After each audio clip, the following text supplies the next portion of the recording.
Frederickburg. We will be led in invocation by Councilor Matthew J. Kelly, followed by the Pledge of Allegiance to the flag. Please stand if you are able. Most merciful Father, bring hope to those in distress, bring peace to those in pain. Please be with our men and women in uniform, both home and abroad. Bring them home safely to their families. Also, please be with our first responders and keep them safe. Let us do the business of the city and help all our city residents. And of course, always remind us that we are here to serve and not be served. In your name we pray. Amen. Amen.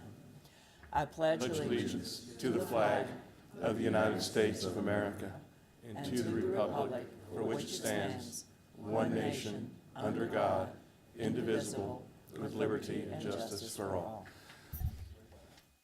Thank you.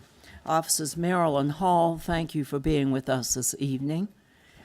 We have a presentation this evening by our Chief Information Officer, Susanna Tills, and Police Chief David Nye on our city's values program. Madam Mayor, I wonder if I might just tee up the conversation just Please. briefly. Thank you. I do want to say that I have been with the city 2.5 years, and I was excited when I started. I remain excited about the future. We have an exceptional organization. The staff is forward-thinking, aggressive, and very dedicated. I would also highlight the work of the directors. We have worked diligently for a couple years now in what we loosely call the executive leadership team. It is tonight Suzanne Tills and Chief Nye who represent that body as they brief the community on values. The values have been launched. I do not want to steal their thunder, but I did want to quickly introduce just briefly the topic. Again, we are talking about organizational values. They have been adopted, and we want the community to know about them. So with that, I'll turn it over to Suzanne Tills for a further review. Thank you. Thank you, Mr. Baruti. Good evening, Madam Mayor, members of council. Thank you for your time this evening as we share our efforts to date to adopt, introduce for the first time formally, and embed a set of values for city employees. It's a new day and an exciting time to be working for the city of Fredericksburg. Our new vision statement, One Team for a Great Community, embodies one of the city manager's core principles, co-leadership. Through his invitation to department heads to add our unique and collective perspectives, experiences, and skills to those of his own and the assistant city managers, we formed the Executive Leadership Team, or ELT. The ELT's purpose is to transform the city of Fredericksburg into a high-performing organization, to improve organizational performance and employee satisfaction, and to strategically position the city for success well into the future by instituting an approach of leadership at all levels. Our first task was to create a set of values city staff could mobilize around and use as a guide for alignment in achieving City Council's goals and priorities. We began working on this over a year ago, meeting every month for 4 hours at a time. Every word and each concept was scrutinized, debated, and ultimately endorsed by each member of the ELT. We landed on 6 core values: 3 internal-facing and 3 external-facing for clarity and focus.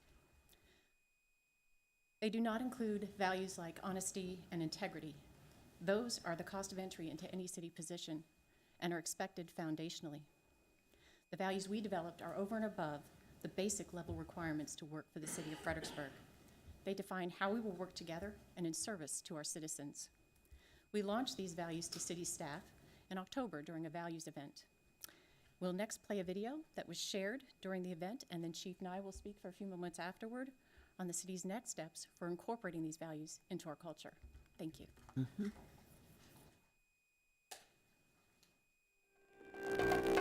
We have a tremendous group of employees here in the city. You get up every day and you get to work with great, hardworking people that are dedicated to public service. I'm proud to work for the city of Fredericksburg. I've never one time in a party conversation or any other interaction been in any way reluctant when somebody says, "What do you do?" to say, "I work for the city of Fredericksburg." When I took the job in 2016, it was clear to me that the organization was a good organization. But as we move from good to great, there are pieces that are missing. And part of that, as far as I'm concerned, is the the values, a set of values to paper that we can all live by.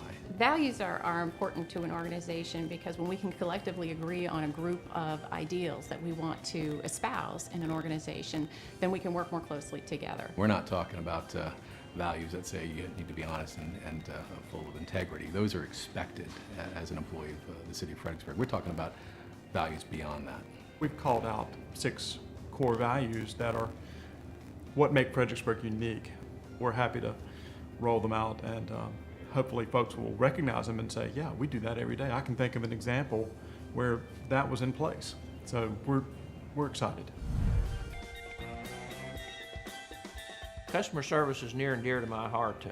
When I was in Public Works, it was an emphasis, and it still very much is. Public Works offers direct services to the community, both in trash collection and maintaining the streets, maintaining the traffic signals. We adopted a kind of a yes, we can do that as our motto. The residents and the businesses of the community have high expectations of the city staff and employees, and we want to meet those expectations. One of our values is energized work environment, and what that means is we want our employees to come to work and feel good about coming to work. They have fun when they come to work. They feel appreciated. They feel valued. They feel like they make a difference. And when you have employees that have all those things, they're going to do a better job, and you're going to get better work from those employees. That benefits everybody who visits and lives in the community. The great thing is, a lot of these values we're already living.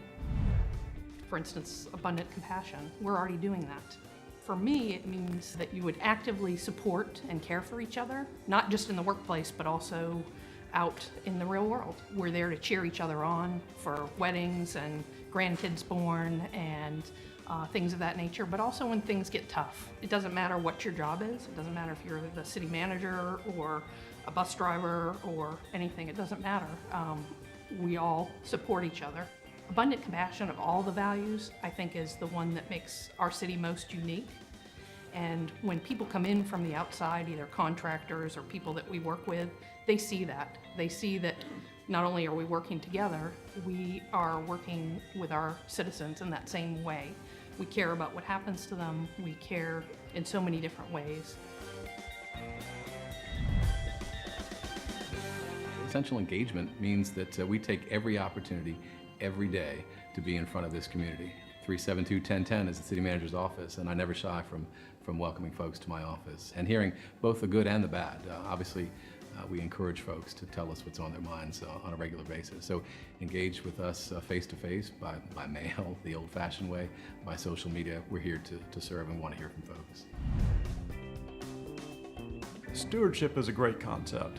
It says we're entrusted by the community for the time that we're here with the resources to make this place better than it was when we found it. It may mean complying with the purchasing regulations. It may mean adhering to a budget, and we think all of those are very important. All of these things are part of what I would think of when I think of stewardship, that we're entrusted with this great organization that helps take care of a great community.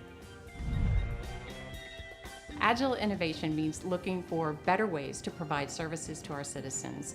And in many cases, it means doing it quickly. We live in a fast-paced world. Things are changing constantly, and we need to be prepared to react to that change. We need to give them mobile options. We need to make sure that we're on the leading edge, able to provide those services that they need.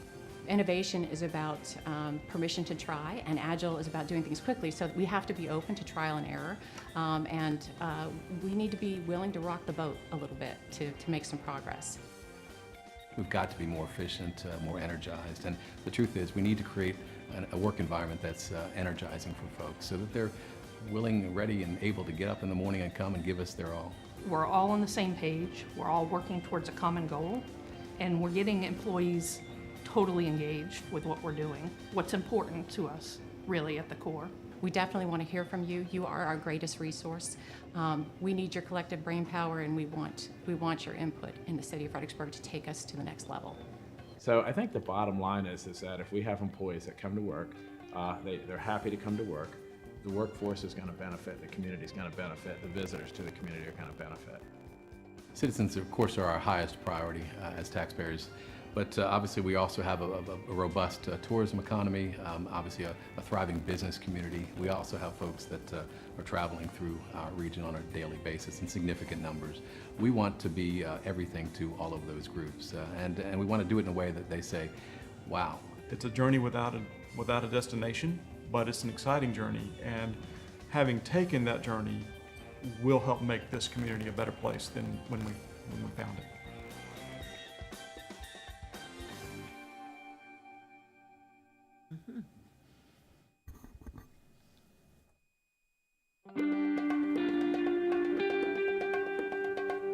We have a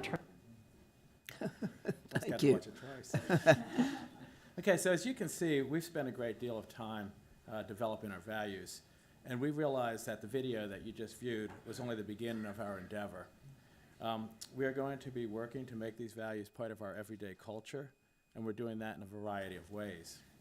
Mr. Baruti released a video today, a second video, to all employees in the city highlighting essential engagement, and that features city staff demonstrating this value.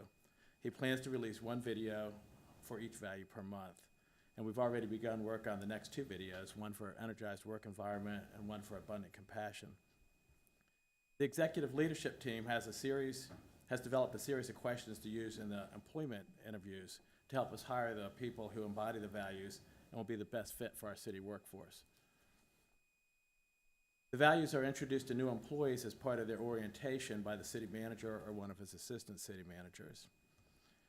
Our leadership team has developed a new performance appraisal system that we implemented this year, 2019, and it incorporates the city's values. City supervisors were all trained during the past month on the new system, and we're now in the process of introducing this new system to all of our city employees and showing them how they're going to be evaluated on their performance throughout the year and how that corresponds with the city values. I think a really important thing is that the values have really become part of our everyday dialogue. So for example, when an employee does something that's positive, we always like to provide feedback, and then when we provide that feedback, we tell them, and that's a great example of, and we let them know what value corresponds to their work that they did. So it's already becoming embedded in the organization. We've produced a number of visual displays, so you can see the banners in the back of the room. We have these posters that we put in each one of our offices. We have placards that we don't have here, but they're outside of each of the department heads' offices. Like this. We have brochures, we have cards. So we have a number of visual displays as constant reminders to keep us reminded about the city values. They're also visible on our city website and on our Facebook page. And these help us to incorporate them when we make decisions, both routine and tough decisions. I've already used it a number of times where I've kind of at a crossroads, do I want to go this way or this way with the decision?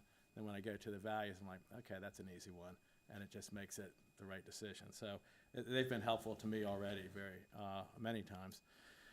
We plan to tie our values to employee recognition systems in the future, and we're also planning another city workforce event, possibly in the fall, to reinforce our values. And in addition to the work of the leadership team, each of the department heads are working on ways to ensure the values become part of their respective department's culture.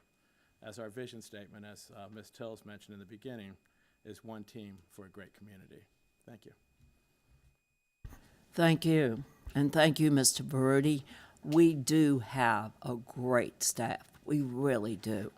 And you just keep making it better, the way you work together and establish your goals and your values. Thank you, Madam Mayor. Appreciate your indulgence in allowing us to spend about 15 minutes just telling our story. Happy to take any questions, but otherwise we're off doing good work this evening and throughout the coming years, I assure you. Thank you. All right. Thank you. We have a series of public hearings this evening. Madam Clerk, will you please read item 5A?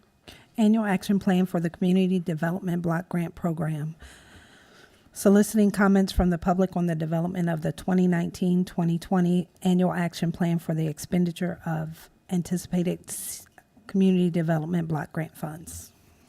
I'll call on Community Development Planner Susanna Finn. Good evening.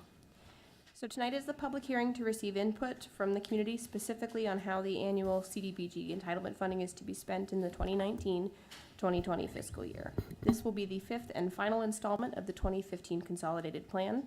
The consolidated plan with each annual action plan guides the city's community development initiatives over a course of 5 years. The consolidated plan and its annual action plans address housing, homeless services, and similar community development needs for low and moderate income households throughout the city. Previous plans have directed funds to nonprofit organizations to provide public services, including emergency rental and mortgage assistance, legal services, housing counseling, and food assistance.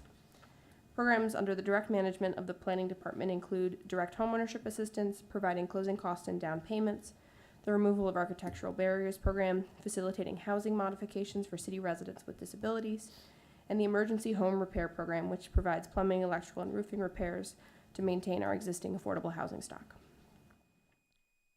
The neighborhood and civic groups have been invited through direct mail to provide input into the development of this action plan, and any comments received tonight will be incorporated into the draft annual action plan, the summary of which will be provided in the March 26th edition of the Freelance Star, and along with an announcement that the draft plan will be available for review in City Hall, on the city website, and at the library. This will then open a 30-day public comment period, which will run from March 26th to April 26th, and then we will then finalize the plan and then bring it back to council for your approval and authorization to forward to HUD. As of this moment, HUD has not yet notified staff of the specific entitlement grant for the 2019-2020 program year. So in the development of this action plan, staff will use an estimate based on prior year funding and adjust funding proportionally once the full funding amount is known. We're estimating at this point to receive approximately $189,000, which is on track with what we received this last year. Thank you. Happy to answer any questions. Susanna, how many people did that 189,000 help last year? Last year was 763 households with renovations to 8 homeowner-occupied homes as well in that number. And that obviously occurred because we have the benefit of vendors and other people in the community who will assist us with reduced rates and other things. But that small amount of money does an extraordinary amount of good. I point that out to the community every year, that this community development block grant is amazing, how many people it manages to reach. Thank you, Susanna. Any Councilor Kelly? Thank you, Madam Mayor. Susanna, can you kind of give the public a walkthrough of how this money is arrived at and what our options are? I mean, could we acquire different money? Could we change things or apply for? Or is this, I think, just strictly a certain mathematical amount of money that we get? Yeah, so this is an entitlement, so which means that we are, every year our allocation is determined and sort of a fixed amount based on things like our population, our poverty rates, as well as things like the age of our housing stock. So it's a real complicated algorithm that goes into determining that. It's a direct reflection, too, of our census numbers. So just getting ready for Census 2020, a more accurate count means hopefully more federal funds in the future, too. If I can follow up on that.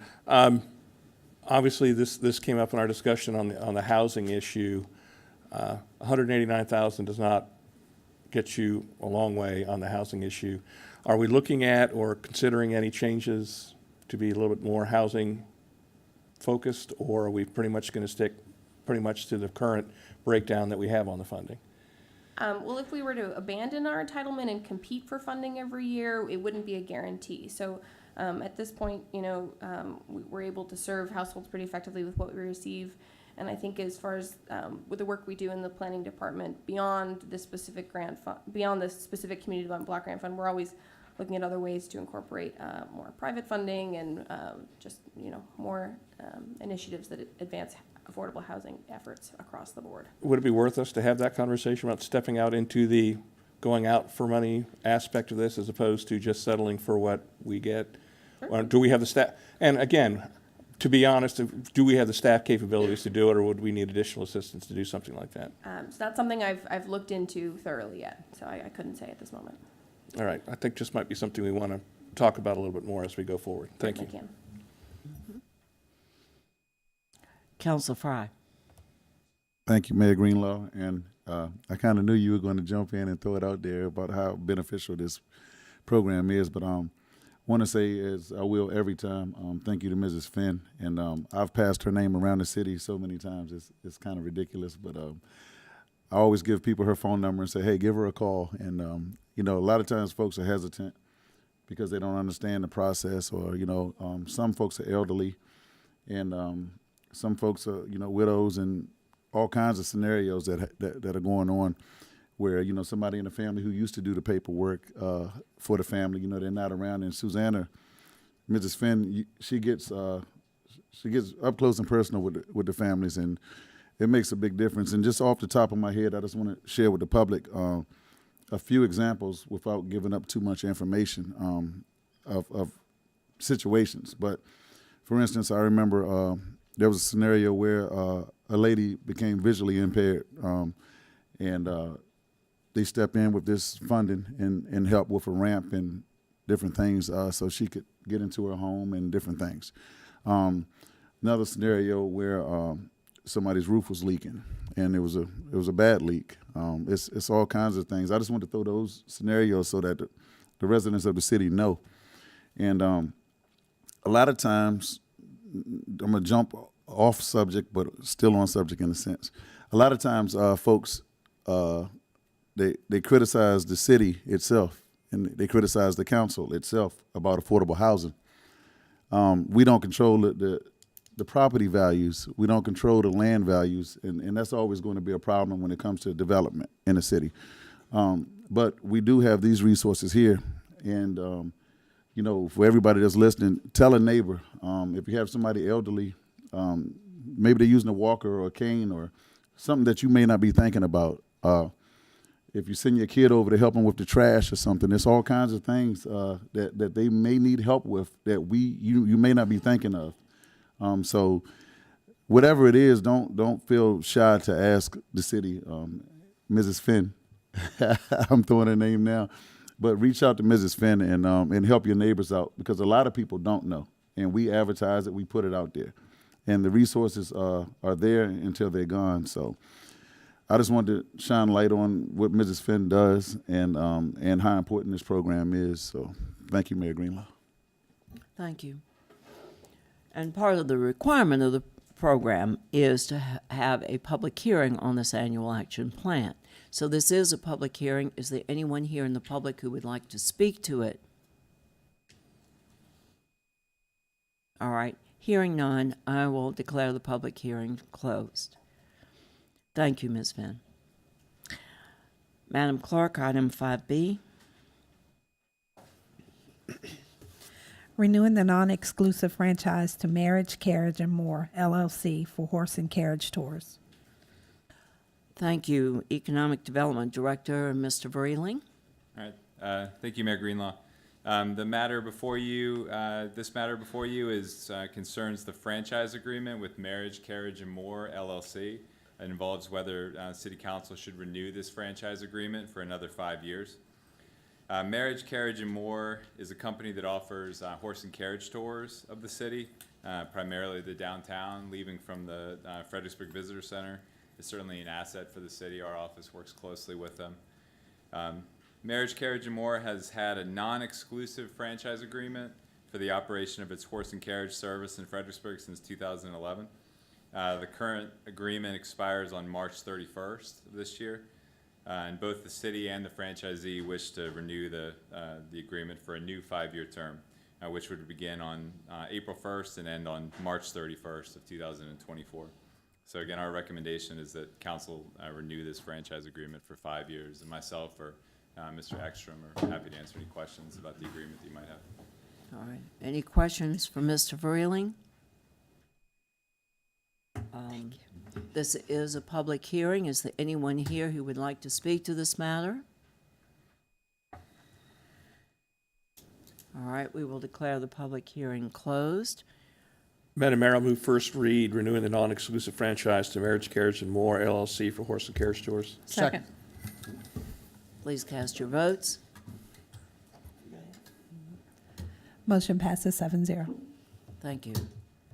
Madam Clerk, will you please read item 5C? Granting a special use permit for alcohol sales at 1409 Princess Anne Street. I will call upon Zoning Administrator James Newman.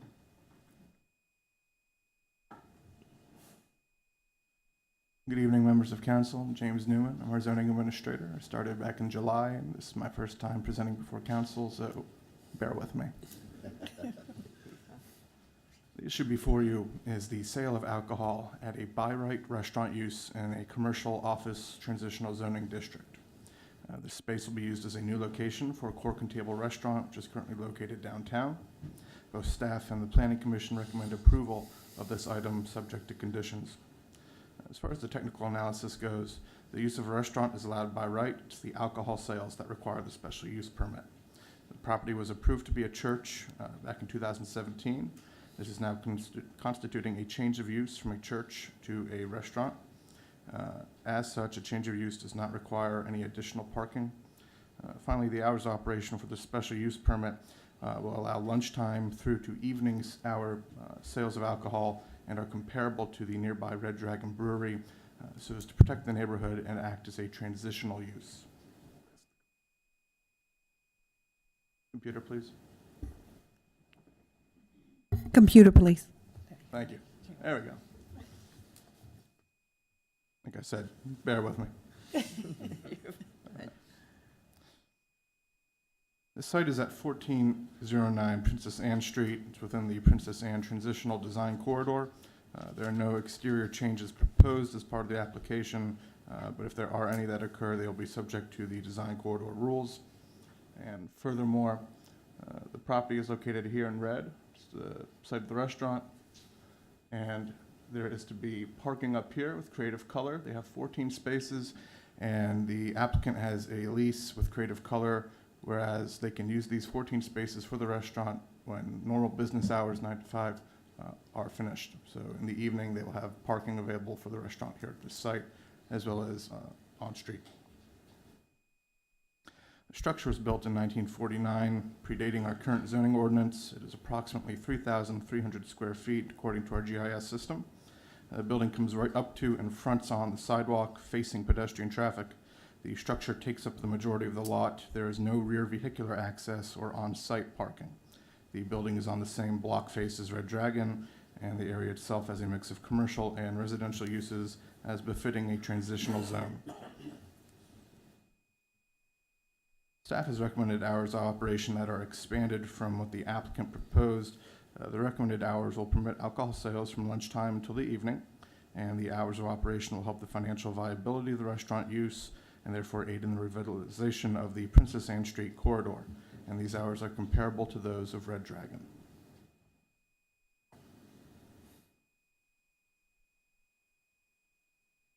The Planning Commission held a public hearing on this item on January 23rd. No members of the public spoke. The commissioners had some questions about parking. The applicant, as I said, has a lease with Creative Color to use 14 of their parking spaces after 5 p.m. The Planning Commission wished to make it a condition that those 14 spaces would be provided as part of the special use permit. And after discussing with city's legal staff, planning staff recommends that there be no conditions related to parking.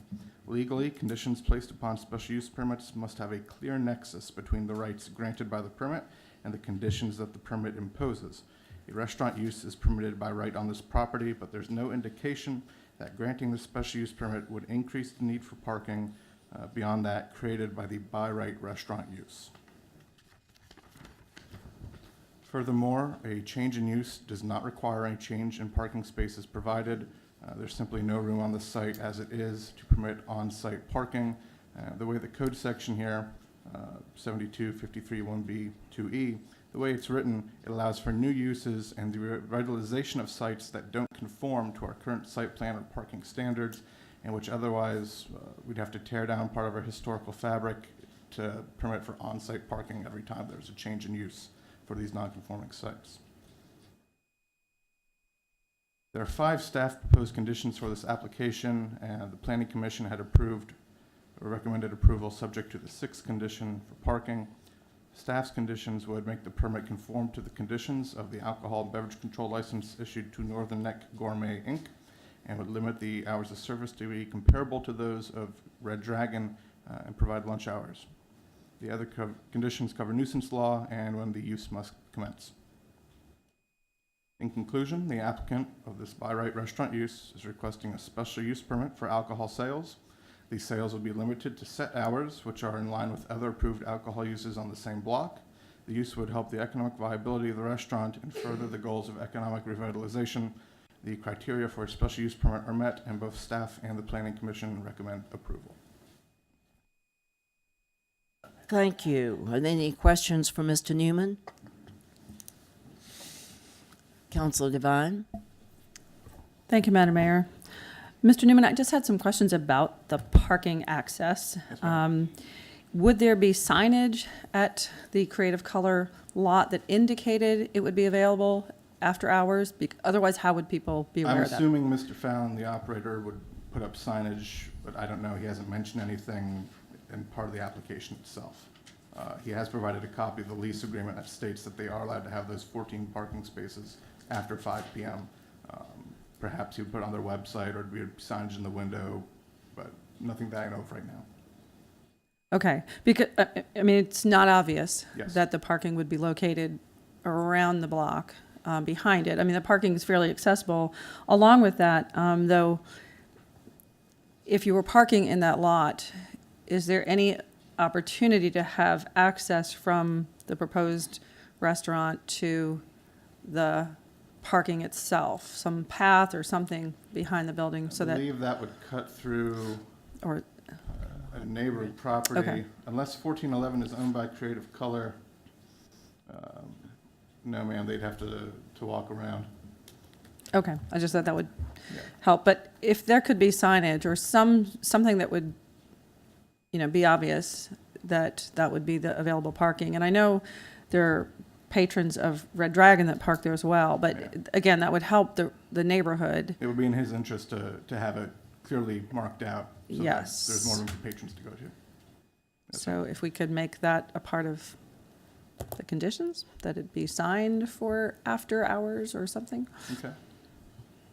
Clear identification of the location of parking. Okay. Thank you. Any other questions for Mr. Newman? This is a public hearing, and I usually ask if the applicant is present and if the applicant wishes to speak. Or his representative. Apparently not.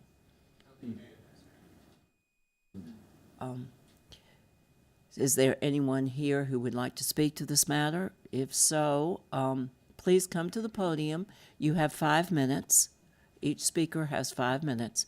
Please state your name and your address for the record. Name is Richard Satterthwaite, and I have the adjoining property at 1405 and 7. Though 7 isn't used, it's still on the records. I guess my concern, other than what kind of menu they might have, I would be welcome a restaurant there, but in a way I offer a great natural parking spot next door. Most of my people that I rent to would have opposite hours than they're talking about, so I don't look for a conflict, before it happens.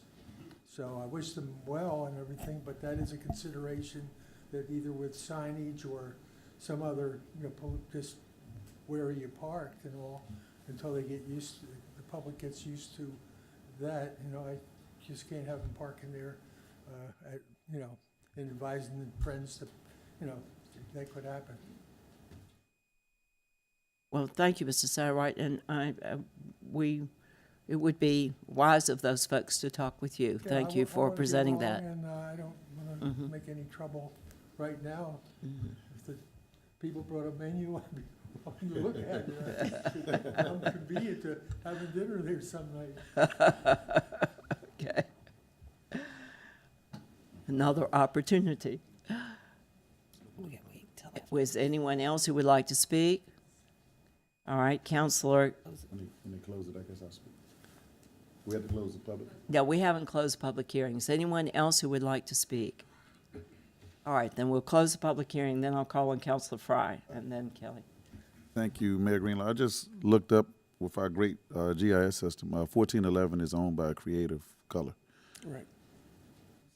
So when it comes to the path part, is that, what are the possibilities? Or is it the Caroline Street that's the problem? Yeah, we would need to look at that, Mr. Fry. Okay.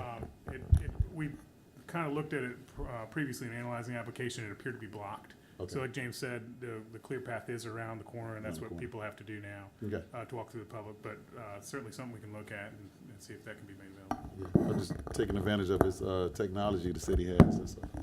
Thank you. I think we have our GIS guru here tonight. There he is. Everybody thank him. Councilor Kelly? Thank you, Madam Mayor. One, I understand it's a by right, but the special use on the alcohol, and needless to say, on this particular block, we had, I don't know how many public hearings with the local neighborhood when Red Dragon moved in, and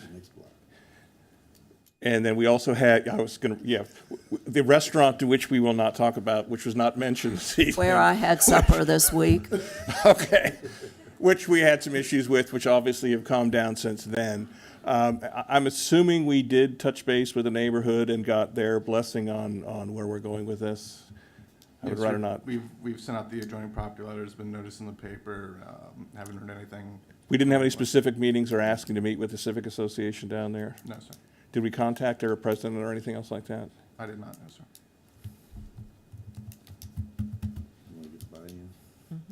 Yeah. This is an existing restaurant, so it's known to Fredericksburg.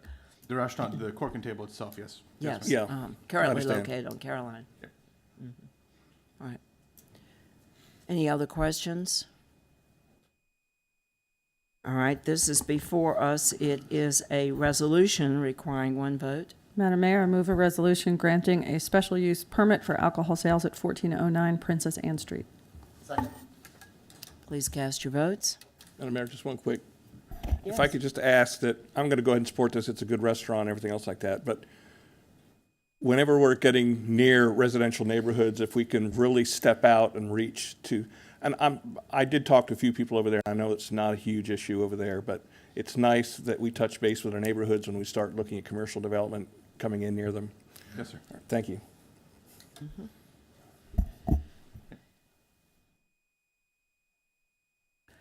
Yes. Madam Mayor, I just wanted to actually comment and just thank Mr. Satterwhite for your very welcoming attitude. Sometimes neighborhoods react differently, and so I just want to say thank you very much, and I think that's just a very positive thing for the city. Thank you. Good. Any further discussion? Please cast your votes. Motion passes 7-0. Okay. Madam Clerk, will you please read item 5D? Granting a special exception for residential density for the One Hanover mixed-use development. Again, Mr. Newman. Yes, ma'am. May I please have the computer again? Thank you. The issue before you is the approval of a special exception permitting 6 additional units for a mixed-use development known as One Hanover. The applicant has an approved 18 units and would like to have 24 units to aid in the economic viability of this project. Staff recommends approval of this item subject to conditions. Planning Commission voted to recommend approval 6-0. They had 1 absence. For the technical analysis, the project is a mixed-use development. It's got commercial space on the bottom floor and then residential space above. They are requesting a special exception to permit a higher density in the form of 6 more residential units for a total of 24 in an area zoned commercial downtown. A prior special exception to allow 18 residential units was approved by council in August 2013. Half of the required parking, they require 92 spaces. Half of the required parking will be provided on-site and via on-street parking, and they will pay for the other half via an alternative parking plan. Staff has conditioned approval on several requirements, including that an alley on site be improved and widened, that an archaeology study be performed, and that pedestrian scale accessibility and safety improvements be made, such as wider sidewalks, pedestrian level lighting, and more street trees. The project is located at the corner of Hanover and Sophia Streets. Council approved a special use permit allowing construction within the floodplain. The project is located on 4 parcels, the merger of which would be dealt with through our subdivision process. You'll note that there is again an alley on site here. Condition 7 requires that this alley be graded and surfaced in such a way that it meets our ordinance requirements for alleyways, which states that they must be developed to the same standards as streets. Surrounding uses include mixed use, residential, and commercial sites. The project as proposed was approved by the Architectural Review Board on December 10th, 2018. The structure will have parking at ground level with spaces for commercial and residential uses above. And this shows the layout of the residential units. There'd be 12 to a floor for a total of 24. Street improvements are conditioned as part of the special exception. A full-width brick sidewalk, street trees, standard downtown pedestrian scale lighting, and mirrors at the garage entrance and exit will provide for an improved and more safe pedestrian experience. City Council has approved prior special exceptions and special use permits for this project. This latest proposal has been approved by the Architectural Review Board and is smaller and reduced in square footage from prior approvals.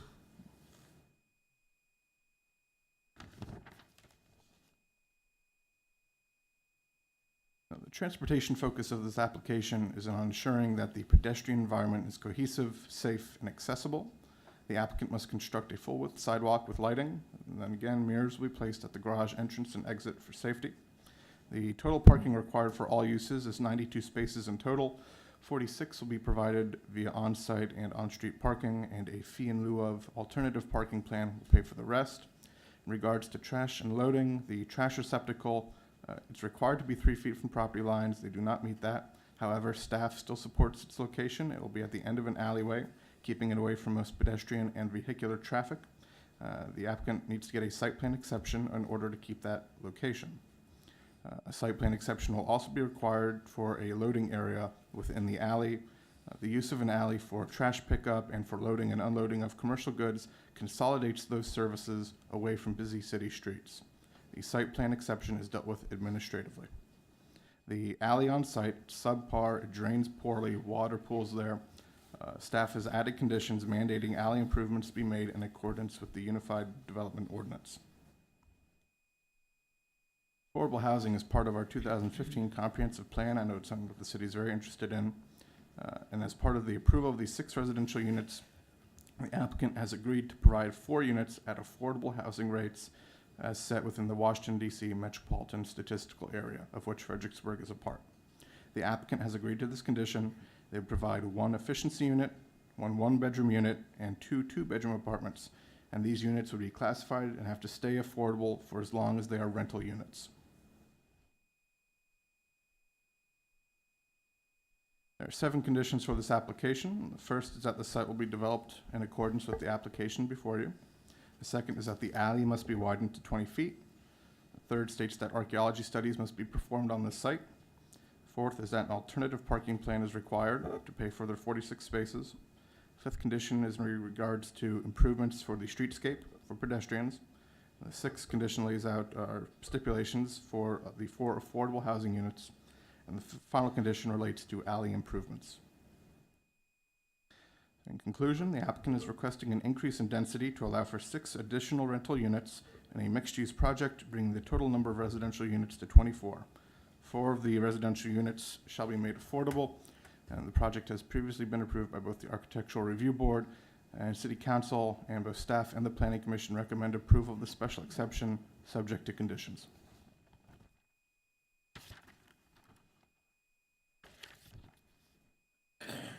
All right. Any questions for Mr. Newman? Councilor Kelly? Thank you, Madam Mayor. Thank you, Madam Mayor. I will also assume that the ARB has reviewed this and we've got their blessing on the project. Yes, sir. Okay, that's fun. I want to thank the applicant on the affordable housing issue in the sense that he can go as far as he can understanding the dynamics of this. But when we do talk about whenever we say national capital region and affordability, it does not mean Fredericksburg, but that's going to be something we as a city council are going to have to tackle at some point. But that was the key issue, was making sure the ARB, and I'll let the public hearing, and then I'll comment after that. Thank you. Councilor Fry. Thank you, Mayor Greenlaw. And I wanted to make two points. So that the public is aware, because this conversation comes up all the time about affordable housing in this package right here. But I just want the public to understand exactly what we see when development happens and what affordable is considered. And it's something that we struggle with a lot. And like I said earlier, when we were talking about the community development block grant, the affordable housing thing comes up all the time. And this is what's presented to us, and this is how it goes. So there's a lot of folks that have been approaching us recently, even about affordable housing, and I just want folks to understand this is what we're getting for affordable housing, with the word attached to it, affordable housing. So, you know, a lot of times the finger comes at us, and I'm just being straight blunt with it. The finger points at us about what we did. Is we have no control about what the rates are. And that's something that we all struggle with. But like I said, once again, we do have assistance out here for folks. Another point I'd like to make, in this area, in this block, in those few blocks, there have been before I got here on council, and for years there's always been a question from Old Site Church about parking. So I just want to say publicly that I have met with staff, not related to this project, but I've met with staff because in the same project, the same block is across the street is Riverfront Park that'll be coming in the future. So I just wanted to make a note of that publicly, that I've met with staff and representatives from Old Site Church, because there's always some comments, and a lot of folks, they throw stuff up in the air sometimes, and I'm just talking on the facts.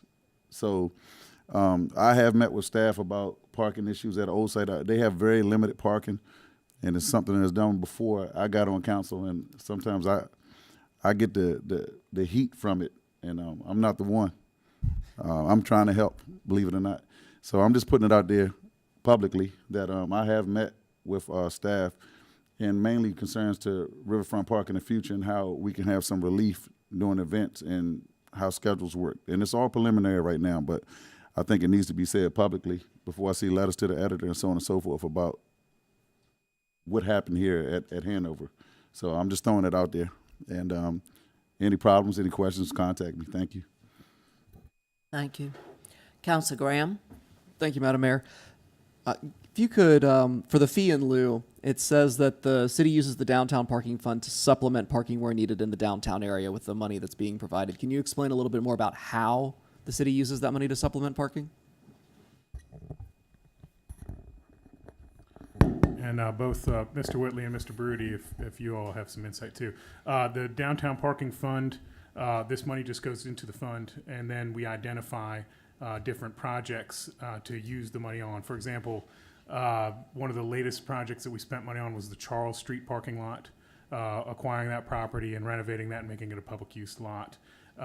You all would identify, or we would identify through a comprehensive plan or some other mode, facility to invest in, and then we use that money for that. And guys, if I missed anything on that. Madam Mayor, I'd also add that we use the fund to support operations and maintenance of the current Sophia Street garage, including the most recent upgrades of the technology for access gates and those kinds of things. Mm-hmm. In other words, it's used for parking, where we can find it, when we can get it. Thank you. Yeah, exactly. That fund was established quite a while ago.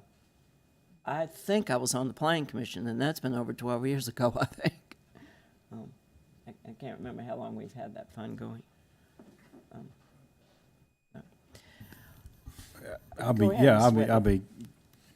The parking fund, Fund 504, was established with the opening of the deck, which was mid-2000s.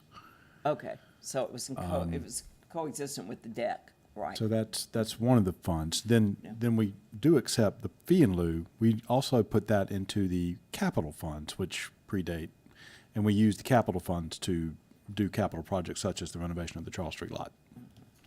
Yeah. Exactly. Thank you. Any further questions?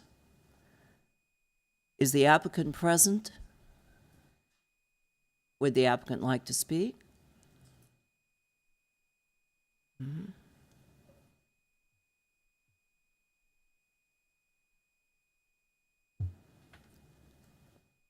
Mayor Greenup, members of council, Tommy Mitchell, 100 Frederick Street, 22401, downtown.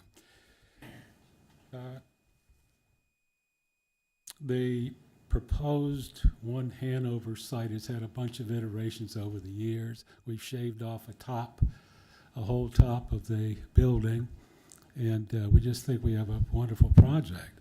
A project that would entail, I think, or be the impetus for nice things happening down on Sophia Street, which I think everybody would like to see that happen. And so we're looking forward to being able to do that. And as was pointed out, the Architectural Review Board approved us, and the Planning Commission approved the density, and we were grandfathered for 18 units, and we jumped to 24 to make it a little more economically feasible to do the project.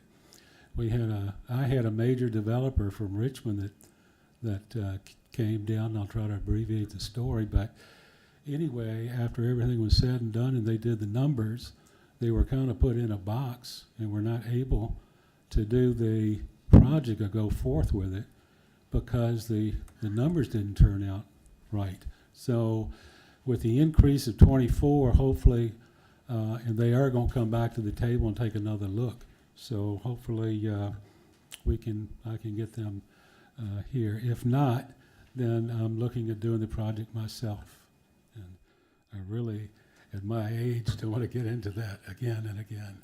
So anyway, but I think it'll be we have 3 restaurant planned, 24 units right across from the Riverfront Park, and I just think there's going to be a conducive situation to the revitalization of Sophia Street. And thank you for your time. Mm-hmm. Thank you, Mr. Mitchell. Did any member of the council wish to ask any questions of Mr. Mitchell? All right. I will give you an opportunity, if there are speakers, to answer any questions that any of the public raise. Thank you. Mm-hmm.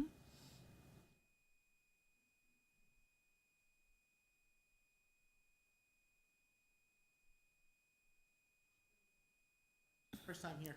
Thank you, Madam Mayor. I'm a representative of 717 Caroline Street, Apartment B.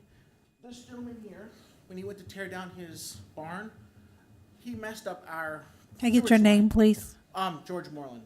I live right behind his property. Now, when he did so, he messed up our sewer line. Now, mind you, our sewer line runs under his property. When I understand from the owner of the property, that property is older than his property. So we can't move any lines.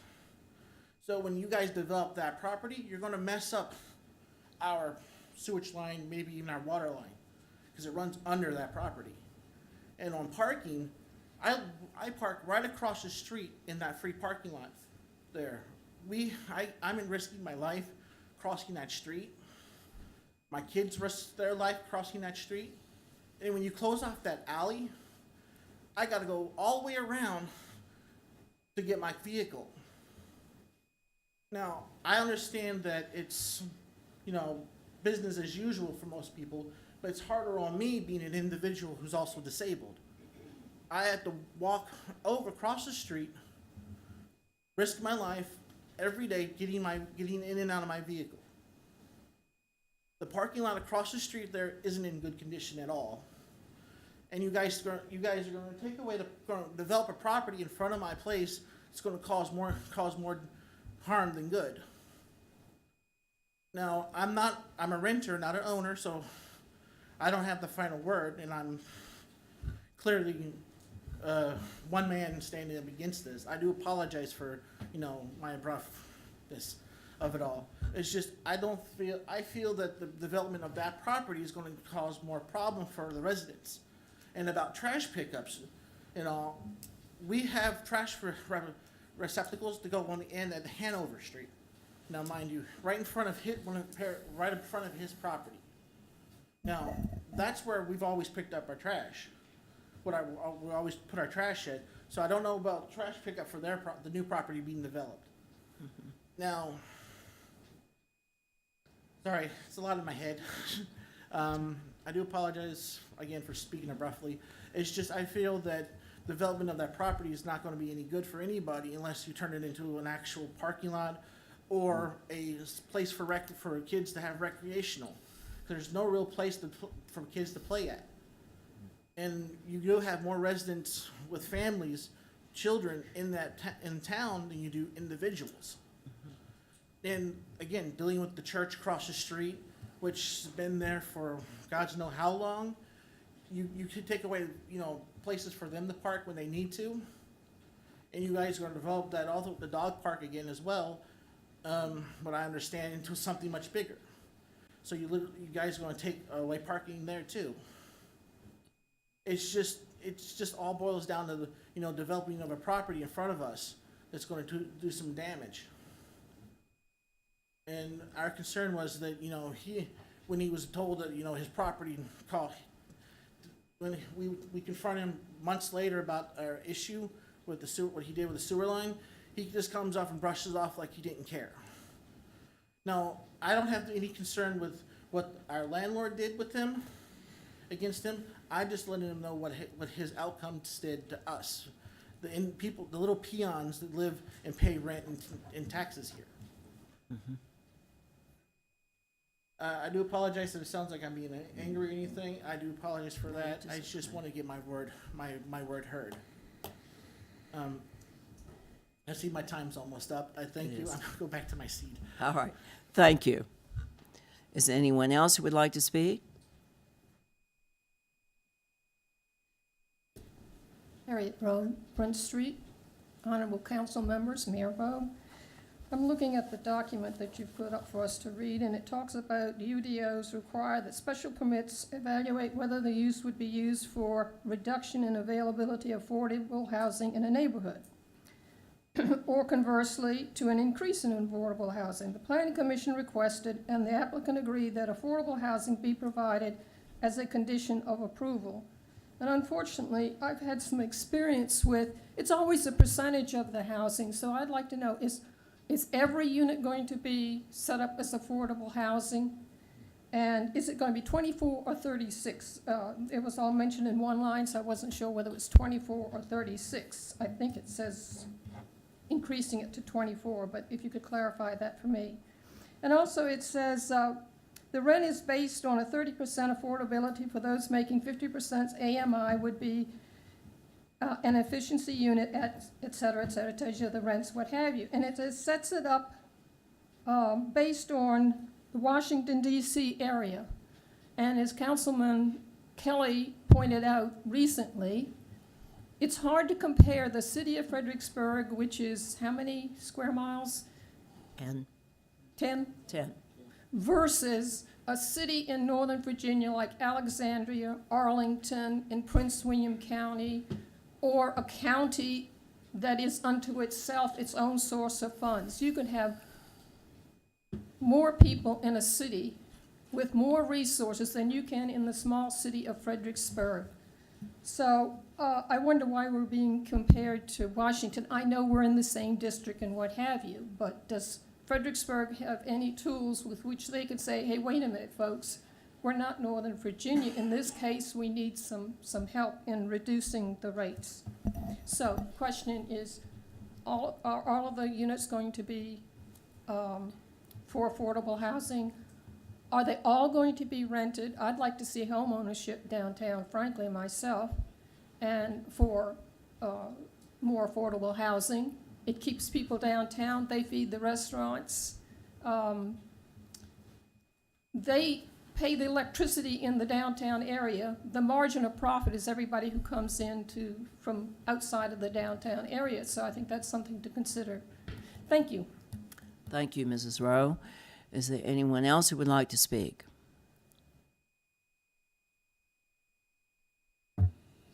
All right, if there are specific questions, I believe Mr. Newman can answer some of Mrs. Rowe's questions, and then if Mr. Mitchell has an answer for any questions, you're welcome to do so. Mr. Newman? Yes, ma'am. The applicant would have 24 units total if these 6 additional were approved. So the total would be 24. 4 units would be made affordable. There'd be one efficiency unit, one bedroom unit, and then two bedroom units. And those units would be classified as affordable, and they'd have to stay as affordable for as long as they were rentals. So the increase from the previous approval is 6. From 18 to 24, yes, ma'am. From 18 to 24, 6 and the affordable units are 4. Yes, ma'am. Okay, thank you. Appreciate that. Mr. Mitchell, did you wish to, we like to give the applicant a chance to answer questions if he so wishes, but he does not have to come forward. Glad to. You can't claim that. That's, that answers a bunch of the questions, going from 18 to 24 units, 4 being committed by me. It's not a law yet, but that was a requirement, and we certainly acquiesced and want to do that, and are going to do it. So, with regard to the gentleman that just walked out, the sewer line that he refers to was hooked up illegally, unbeknown to us, under my property. There are no easements or anything that govern that. So, anyway, we have to do That will what we be sorted out in the site plan and the city's requirements.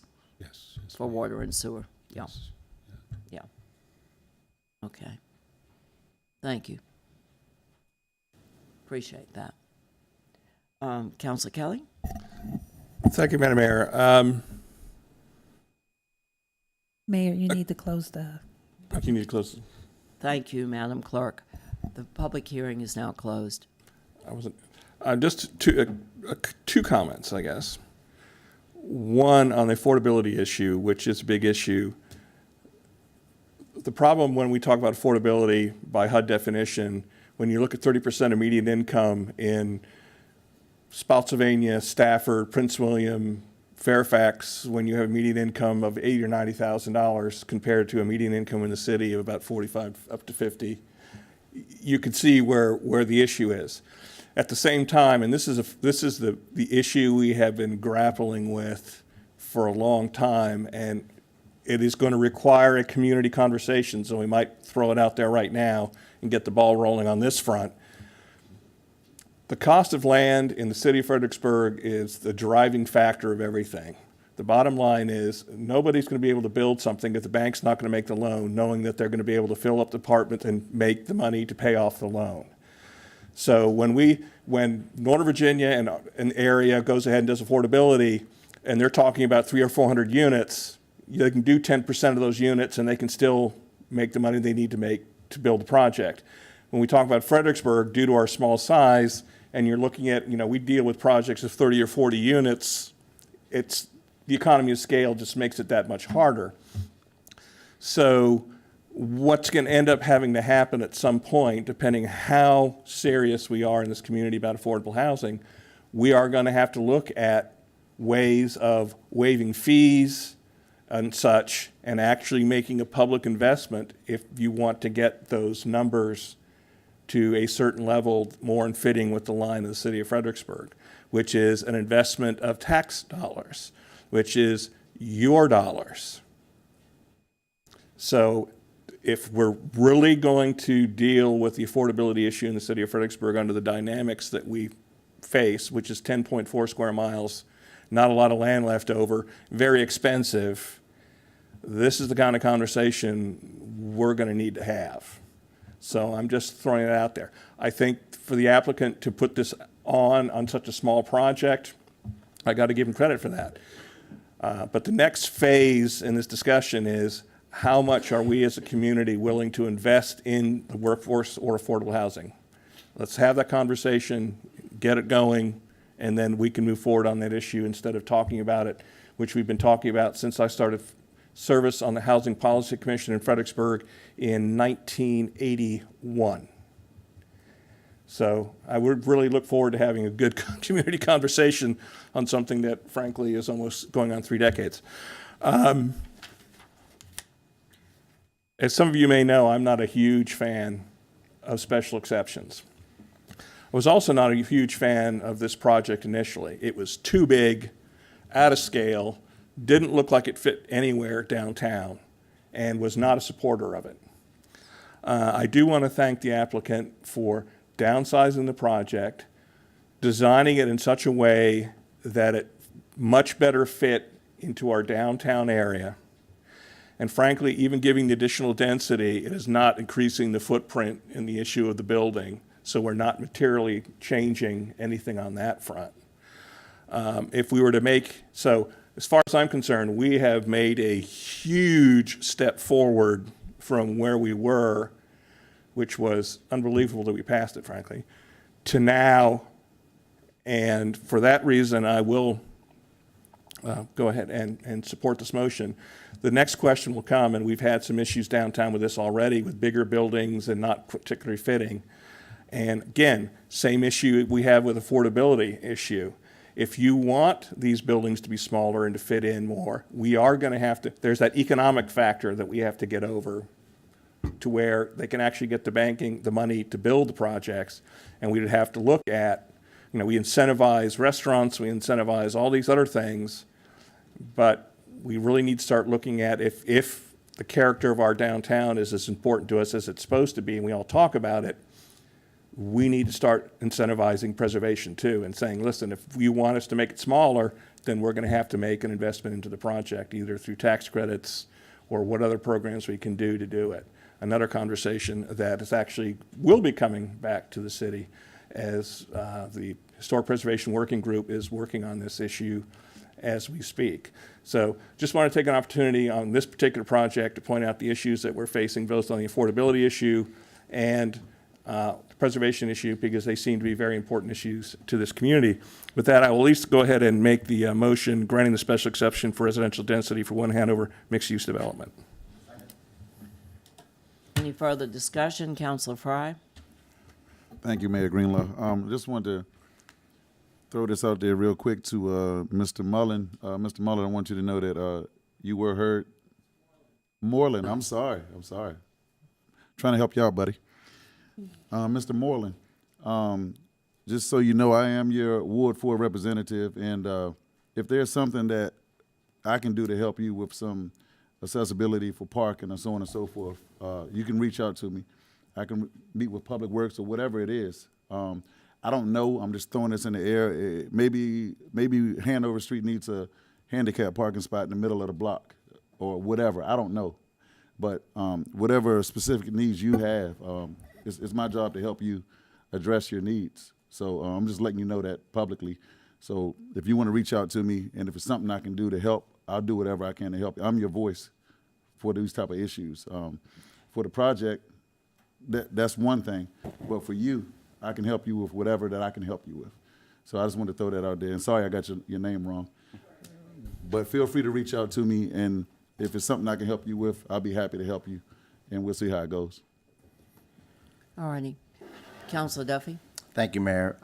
I agree with a lot of what Mr. Kelly stated about the need to do projects like this, but also move forward more aggressively on ways that we can be strategic about investing in affordable housing. You know, as it states, these 4 units will be affordable for the median income of Fredericksburg, and surely we need more than that. But I do want to commend staff and the owner, Mr. Mitchell, for doing this. I really appreciate it, and I also appreciate the scale of it, and look forward to supporting the project. Thank you.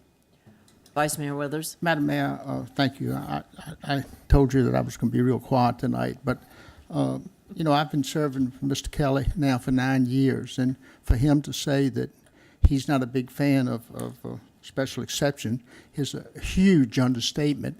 I've never known him to vote for a special exception, so I just had to throw that out to you, Mr. Kelly. There you go. It's true. All righty. Any further discussion? Please cast your votes.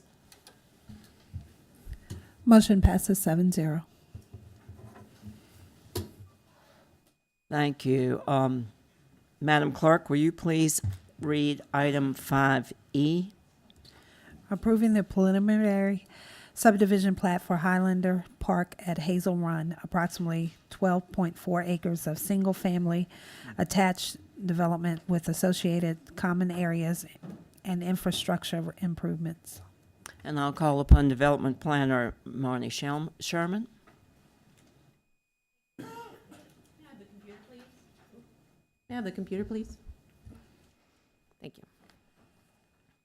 My presentation tonight provides an overview of Highlander Park, the preliminary subdivision plat application, two associated exception requests, and staff's recommendation. City Council's role is to review and take action to approve or disapprove the application and related exceptions. State code requires that City Council take action within 60 days from the submission of the application, which requires it to take action at tonight's meeting unless the applicant grants an extension. The 12-acre site is zoned commercial downtown, which allows for the 91 townhouse units. It's subject to proffered conditions approved by City Council in 2017. The project is located downtown, adjacent to existing commercial and industrial uses along Lafayette Boulevard and the Blue Gray Parkway. It's near Employment Resources, which is also known as the Gladys H. Oberly School, and Cobblestone Square apartments and condominiums. Hazel Run runs along the southern and eastern boundaries of the project, and Marie's Heights and the National Cemetery are located to the west across Lafayette Boulevard. Direct access from Lafayette Boulevard will be provided by two existing public streets, shown here in blue, Young Street and Willis Street. Improvements to Young Street and payment toward future improvements to the intersection of Young Street and Lafayette Boulevard are proffered requirements.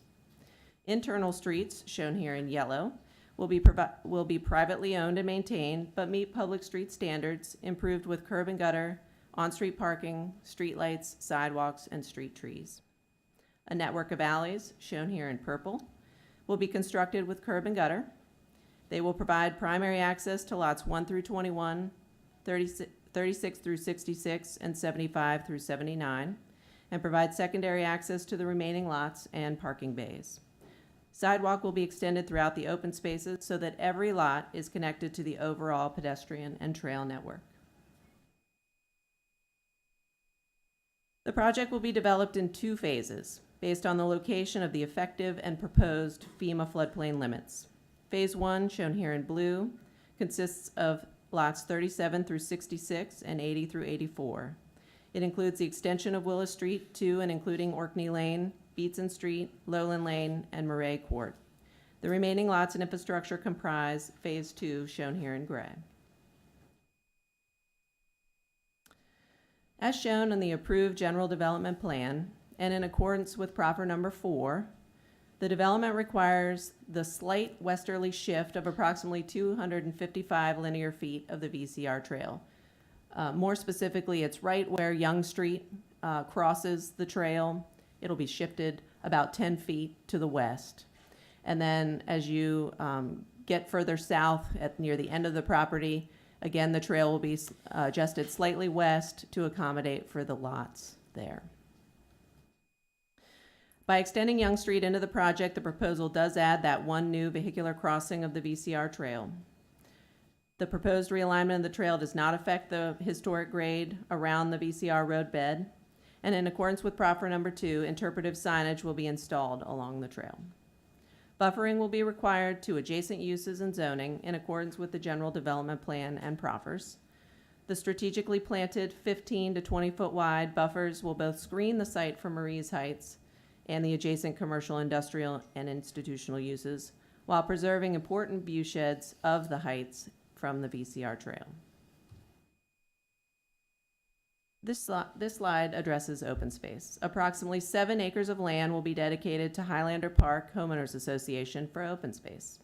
Outparcels A and B, shown here with the green dots, comprise 1.37 acres of open space and contain the VCR trail and related landscaping. The open space is designated for active and passive recreational uses, as well as the preservation of natural areas. Common greens, approximately 8,000 square feet and 7,700 square feet, respectively, will be established in front of lots 37 through 56 and 57 through 66. These greens will contain landscaping, lighting, sidewalks, and open lawn area. The majority of the remaining open space is comprised of environmentally sensitive areas along Hazel Run and will be improved with a 4-foot wide nature trail, shown here in orange, connecting Beatson Street to the sidewalk network in front of lots 15 through 21, near Kinross Lane, and in accordance with proffer number 8. There are 2 exceptions, as I previously mentioned. Section 72-25.3 permits City Council to grant exceptions, quote, in unusual situations or when strict adherence to general regulations would result in substantial injustice or hardship, end quote. The first exception relates to block length. Section 7251.2C requires blocks to be a minimum of 200 feet in length and a maximum of 600 feet. As previously noted, the site is subject to proffered conditions from 2017. Proffer number 3 requires that the property be developed in substantial accordance with the general development plan. As shown on that plan, and as proposed with the preliminary subdivision plat, the block to be located to the west of Willis Street between Cobblestone Drive and Young Street is approximately 710 feet in length. Show you that on here? Yeah, that's this area here in yellow. It exceeds the maximum permitted length for a block by 110 feet. This side of the block contains the VCR trail, historic railbed, and open space. During the proffer amendment process, there was concerted effort to minimize impacts to the trail, thereby eliminating a potential street connection to the ERI, Gladys Overley School property, which would have broken up the block face and met code requirements for maximum block length. The second exception relates to lot frontage. As recently adopted on January 8th, Section 72-51.3A2 allows for up to 25% of single-family attached lots in any one section of a subdivision to front on open space, if that open space abuts a street and if the lot abuts an alley. The general development plan showed 56 lots fronting on open space with access from 24-foot wide alleys. This equates to 62% of the 91 total lots fronting on open space. The preliminary subdivision plan matches the general development plan.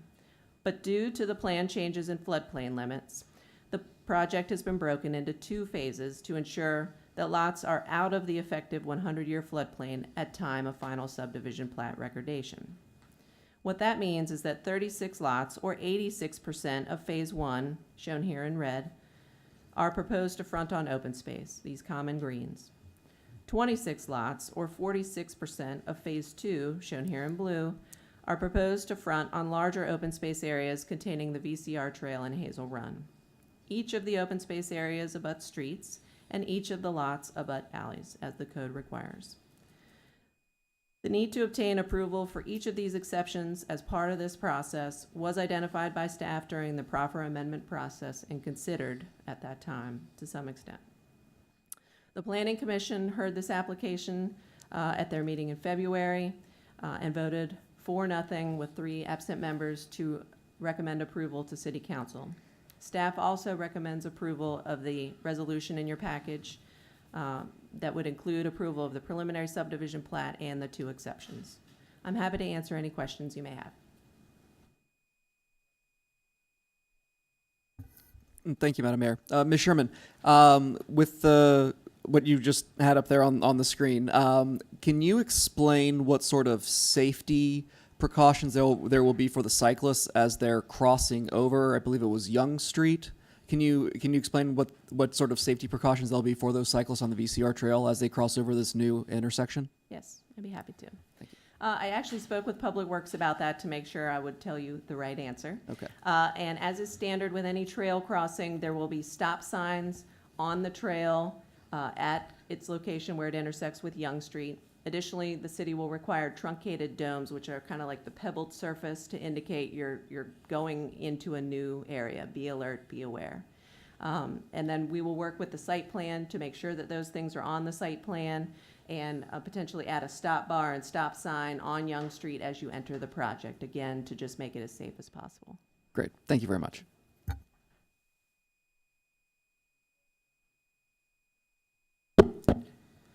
Turn your mic on.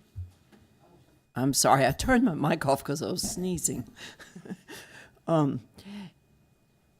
This is a public hearing. Is there anyone here who would like to speak to this matter? Please give your name and address and adhere to the 5-minute time limit. Good evening, Melissa Colombo, 418 Bunker Hill Street. I realize that my concern is not really with the plan itself, it's just that property. I got a look at the Bowman Consulting drawings regarding the site plan and everything, and I noticed on the cover sheet it said something to the effect of that there was no known burial or anything on that property. And anybody knows anything about Marie's Heights, that there are probably most definitely some soldiers that have been laid to rest there at some point. So I just want to make sure that that maybe somehow we're going to do some sort of investigation before all of this, just because there's probably a good chance that there's quite a bit of bones back there. So that's all my concern. Thank you. Thank you. I think we can answer that. Is there anyone else who would like to speak? Know how I love these little developments. Harriet Row again. I see here they're going to have pocket parks, which I think is wonderful. If pocket parks have the same definition here as they did elsewhere where I live, they had a playground in the pocket place. Is this just an empty lot, or do they plan to have playgrounds for the children? If so, I think it's wonderful that they put those in there. It helps build the community and gives the children a safe place to play. Secondly, I see lots of alleyways and no sidewalks.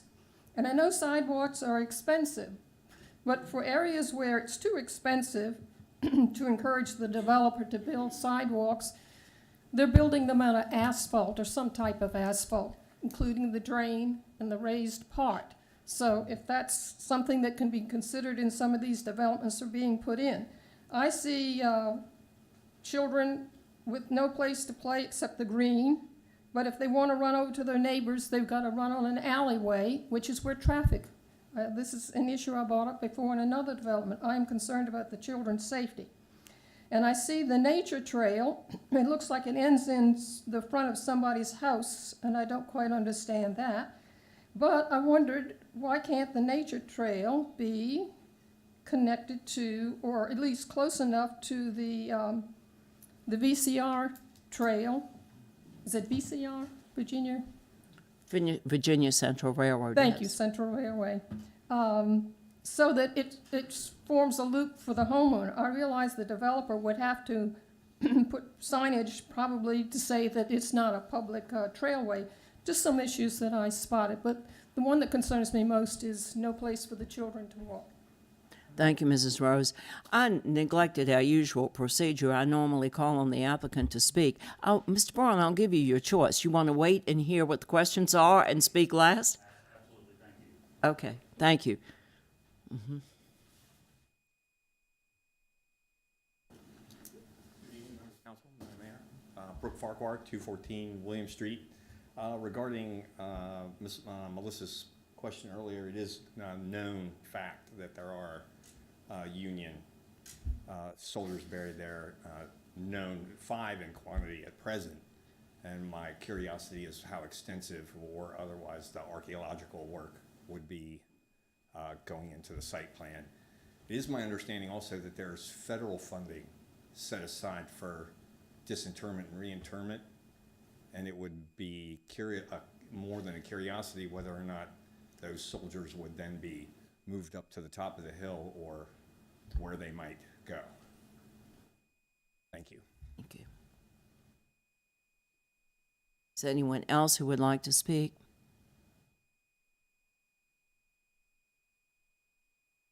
Hi, my name is Melanie Clark, 1009 Martingale Court.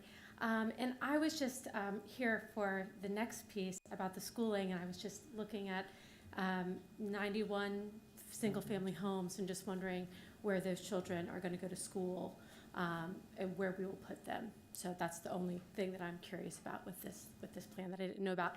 Development is great. It's just the consequences of that is I'm wondering about. So that's it. Thank you. Thank you. Is there anyone else who would like to speak? Then I'll give the applicant an opportunity to present and to answer questions, and also Ms. Sherman.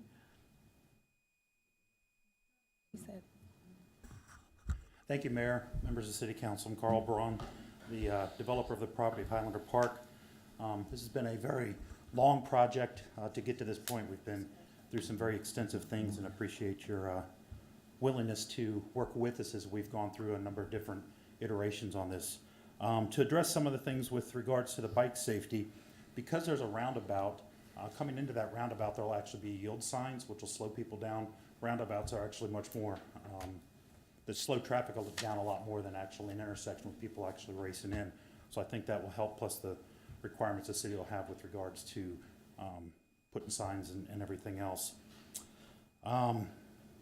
With regard to the trail, the nature trail that goes on the back of the property, we were very specific about keeping that on the back side of the property and not tying it into the VCR trail. One of the things we tried to do was to create a community here that was private yet still urban at the same time. All of that property, all that property is private property, and what we don't want is to open up a trail system where the public ends up in that private property, and then the HOA and others have to then deal with cleaning up trash or dealing with people that are trespassing after dark or something like that. So that trail is specific to just the neighbors being able to use that. With regards to the tie-in, there's a number of places we could work to tie that in. On the map it might not show, on the plan it might not show well. The idea is to tie it into the sidewalk at the end of those sticks of units. We could also look to tie it in where the parking lot is, just a little bit north of that, and extend the sidewalk down that way so that we could tie it in there and actually not have it come to the back side of that house. There are a number we've tried to make the community very walkable with the dynamics of trying to have an urban development on a site and children's safety and everything else. There are sidewalks in front of all the units. With the alleyways, you kind of battle, that's where you want your traffic to go. There's off-street parking, there's parallel parking, so we've done everything we can to try to create a connective, walkable unit. We spent a lot of time working with staff to make sure that that was addressed as much as possible. And then with regards to the archaeology, this site immediately after the Civil War turned into an industrial site. It was started off the Young Sweet lumber yard. There was rail tracks in there. The VCR rail was put in after the turn of the, I guess right at the beginning of the century, and it has been an industrial site ever since. There's 65,000 cubic yards of fill on the site. There has never been any indication that anybody after the war was left on site. We have met with the Park Service for the past 4.5 or 5 years discussing the site and all the different things that happened, and we feel confident. First of all, we're not digging down very far, but we feel confident that anything that was on that site has been disturbed many years before we've gotten to it. So if there's any other questions that anybody has, I'd be happy to address those, or if staff has more comments. Any questions for Mr. Braun or Ms. Sherman? Ms. Sherman, did you have any further comment? Oh, Councilor Kelly will call on you. Thank you, Madam Mayor. First off, I guess some observations, and we'll get to the Civil War issue, because I do know this was kind of when this project first came forward, knowing how long we've been working on this project. There was extensive, frankly, agonizing discussions with the National Park Service to make sure we met with all of their requirements as this project moved forward and minimizing any impacts. And as Marnie pointed out, a lot of what we're looking at, part of what we're looking at as a special exception is trying to maintain those buffers and protecting of the battlefield. So to the point of my esteemed colleague to my right, the problem I've had with special exceptions has been they've seldom been special, and they've definitely not been exceptional in the past. And there are times, and this actually falls in the definition of unique, because we're protecting historic resources as we're trying to do this project. And we've already talked about this on previous projects about why not let houses face green spaces, and I think we're even actually working in that direction anyway. So understanding those issues, those are not. You know, frankly, we can say it's been turned over 1,000 times, but you can't turn over, frankly, a piece of dirt in the city, anywhere in the old part of the city where you're not going to potentially run into human remains. It's the nature of the game in the city of Fredericksburg. Actually, most of the bodies were taken down from there, and there was a mass burial farther down in Lafayette, if anybody wants to see the map where the actual burials were.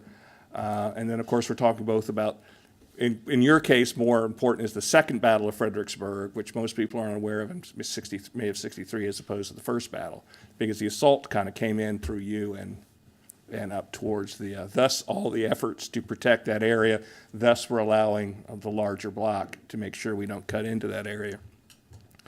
But I will assume that we can, and we are actually working on our archaeology ordinance. We just had it reviewed, and we're opening it and throwing it out to the public here on the website here, so you all get a chance to take a look at where we're going with it.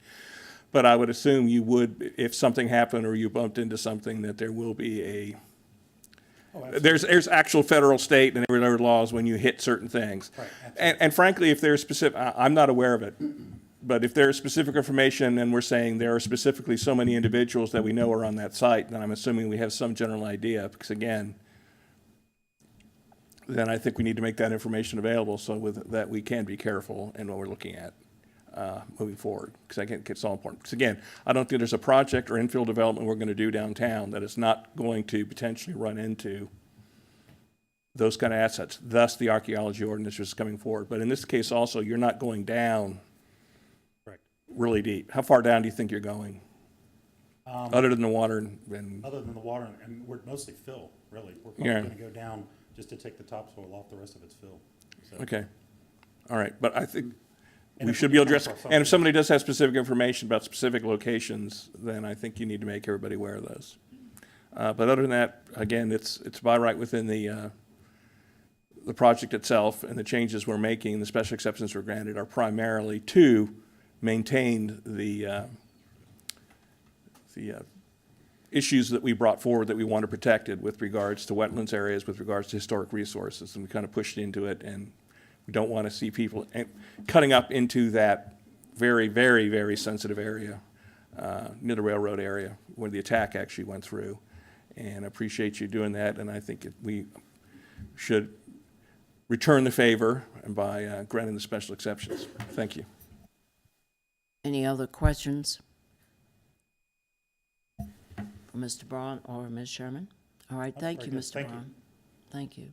This is a project that was approved some time ago, and we're now receiving, with proffers for certain things, and we're now receiving the preliminary subdivision plat.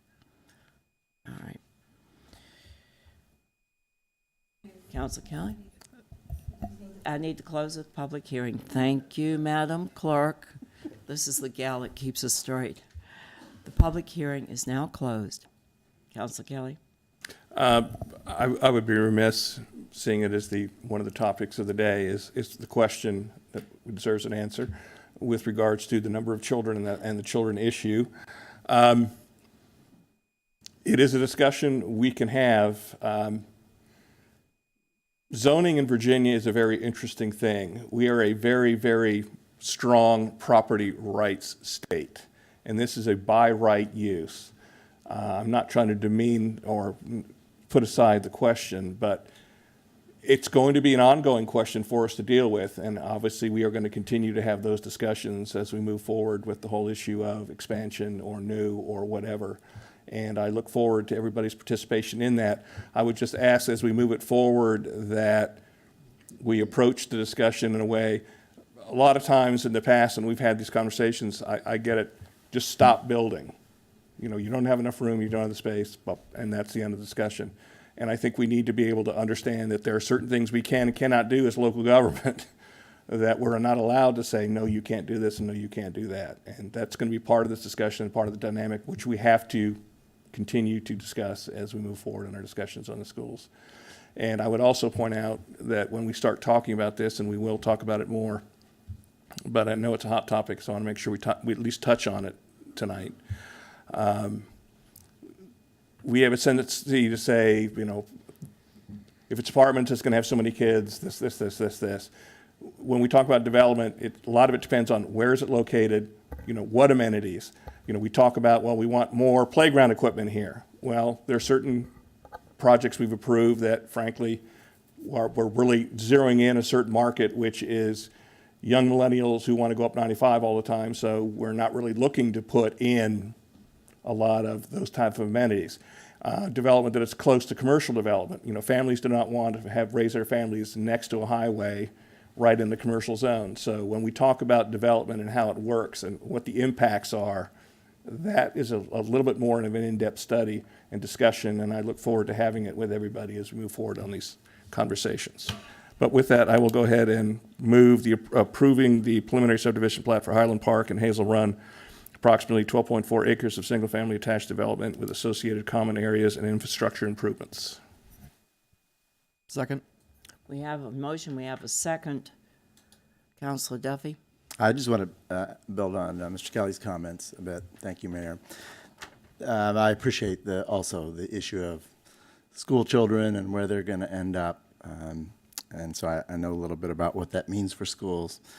It is important to recognize that this is a by right project, but also it's important to recognize that when we did look at the projections, these are some of the developments that the consultant who was hired to give those projections about school numbers knew was coming down the pike. And so it's part of what we're trying to do, but it is challenging, and I do appreciate the comments. We need to do all we can to make sure that our community can provide quality schools for the future of our community. Thank you. Councilor Fry? Thank you. Mayor Greenlee, I would say that Mr. Kelly is the man of the hour tonight. And I wanted to jump in on the same comments. This project was approved, I think, 2017, if I'm correct. And I remember meeting with Mr. Braun, and I remember putting this project, through the ringer the best that I could, and I think he would agree. On my part, to try to make sure that we got the best thing at this property back then. And this is just so the public is aware. This is the next phase of the word by right. We have a project that's been on the table for a while, and just so folks know, there's another project on Lafayette Boulevard that not much has been going on yet. But right at the bottom half of the 1400 block of Lafayette Alum Spring Road, be on the lookout for that one too. It was approved a while back as well. So just like what everybody's saying, when it comes to the who's right on the numbers, we'll figure that out. We have work being done on all of this, but we do our best to dissect these projects. And if go back and check minutes and notes and so on and so forth from the past, you'll see these comments. And I can, there's some developers in the city that tell you I voted against the project because they didn't want to put brick, on a project because they said we're building a high quality project, but said they were using siding. And I'm like, that's not common sense. That's not real quality compared to what they were advertising at that moment. So what we do is we fight as hard as we can for what we can, and there's a lot of things that our hands are tied on some things. So by right is exactly what it is, and that's been part of this discussion for a while now of what can be done. So the project itself and the number of units is by right. So thank you. Thank you for that explanation. We have a motion and we have a second. Any further discussion? Please cast your votes. Motion passes 7-0. We now come to the portion of our meeting where we encourage comments from the citizens who have signed up to speak before the meeting begins. To be fair to everyone, please observe the 5-minute time limit. When you approach the microphone, actually, I will call on those who have signed up. I have 4 speakers this evening. The first is Emily Taylor.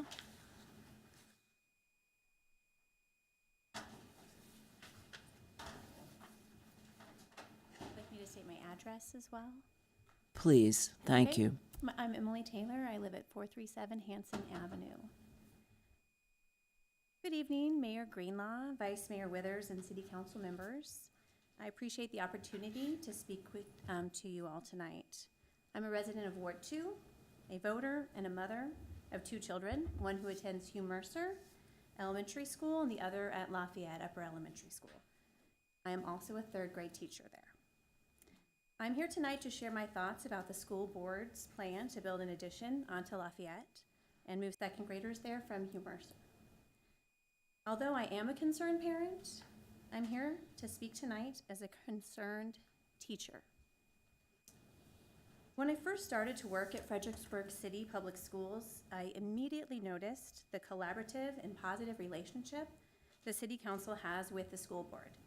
I was impressed when Mayor Greenlaw came to the beginning of the year kickoff event during our teacher work week. She addressed the faculty and staff to thank us for our service, for whom she called the most important citizens in our community, our children. I agree with her wholeheartedly. Our children are the most important members of our community, and we must invest in them. The issue of overcrowding in our schools can't be looked at only in terms of class size, the number of classrooms in a school, or how many students in a building can hold to capacity. Overcrowding also has to do with the conditions on our buses, hallways, in our cafeterias, our nurses' offices, administrative offices, reading remediation spaces, workrooms, and counseling spaces. We need to consider spaces other than just our classrooms. And we need to consider everyone, especially our students. So today I asked my class how they feel. I wanted to know what they experience on a daily basis. First, the good news. My students told me about how they really love having 20 kids in our class. They feel like we have plenty of room inside our classroom, and I would agree. But then they told me about their crowded buses and how it makes them feel to sit 4 or 5 students to a seat, how this leads to loud buses and disruptive behaviors. They have told me about how crowded it is during breakfast in the cafeteria, when more kids come into the cafeteria and have nowhere to sit. Every teacher and staff member that I've spoken to about the possible expansion of our building and bringing 2nd graders to Lafayette from Hugh Mercer have shared the same opinion. This is not a good idea. We always seem to think about the lunch schedule first. How are 300 more students going to eat lunch here? My class eats lunch at 10:40 each day and has 25 minutes to eat. My students must have a snack in the afternoon if they are going to make it through to the end of the day, possibly until dinner time. Our specials or exploratory rotation is now 7 days for 45 minutes each day. Our music, art, computer, Spanish, PE, and library teachers already teach almost 900 students. What happens when there are 300 more? And what happens to my instructional time when it takes longer to walk my students to recess, specials, lunch, and back, when there are 300 more students in the building, placing more students in the hallways? The scheduling of lunches, recess, periods, and specials, not to mention academic blocks within each grade level, would create a logistical and scheduling nightmare. Building on more classrooms doesn't take into consideration other important spaces in our school. The therapeutic daytime program counselors that work with students who are the most behaviorally challenged used to have a classroom to work out of and meet with students. Now they work in a tiny book closet. I'm not even sure how they all fit in there. The other book closet downstairs is used as a reading remediation room. Another reading paraprofessional meets with her reading groups in a workroom.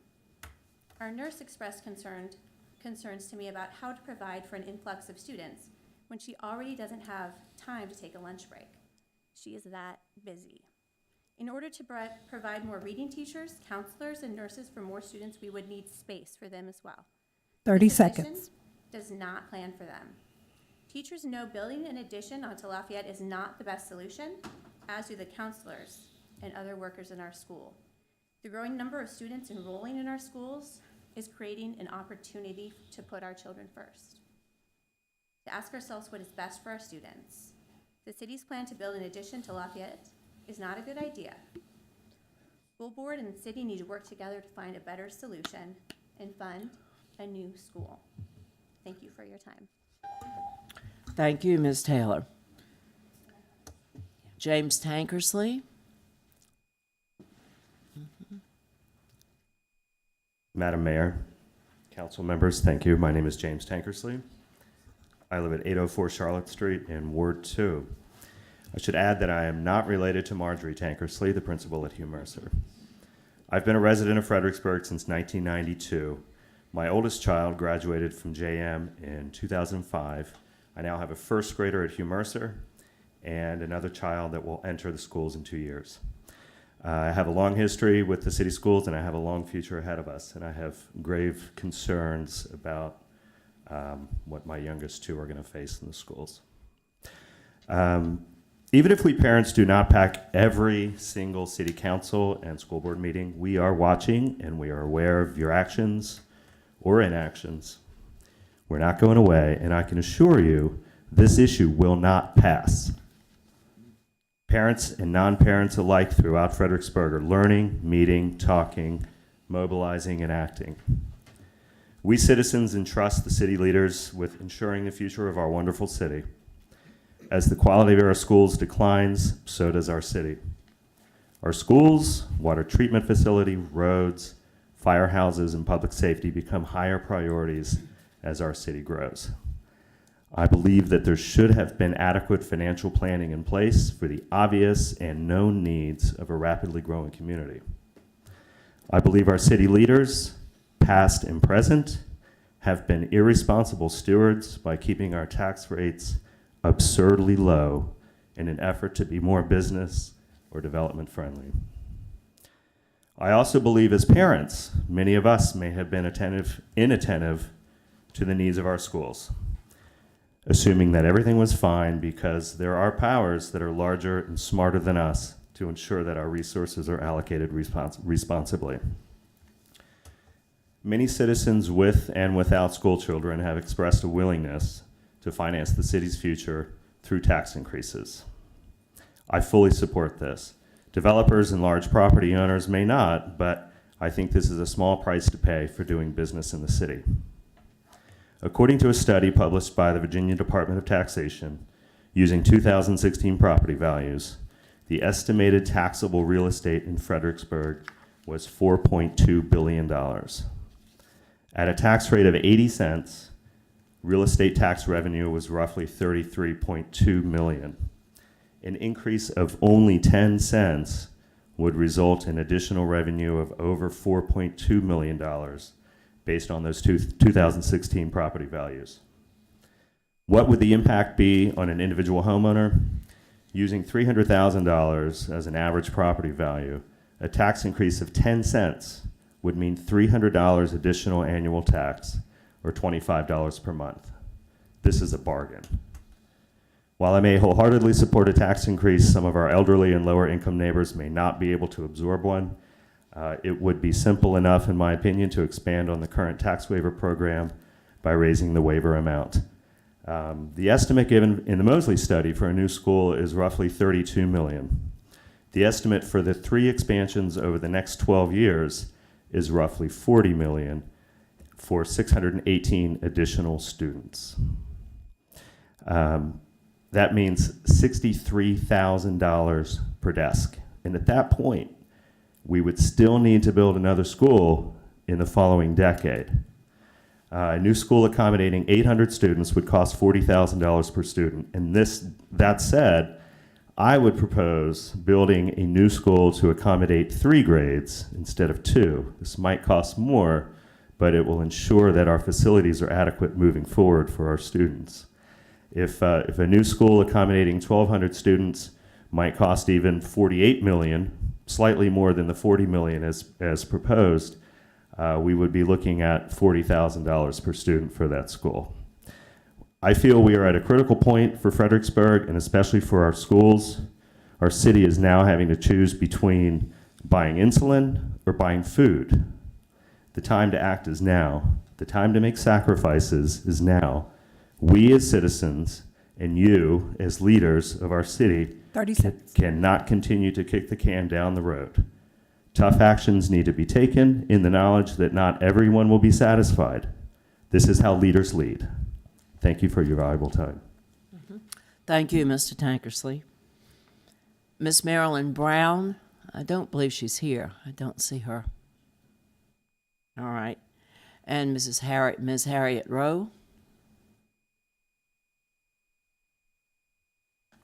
I've been quiet for weeks and weeks and weeks. Now I'm getting a lot off my chest. I want to refer to something that happened at the last meeting. Let's see if I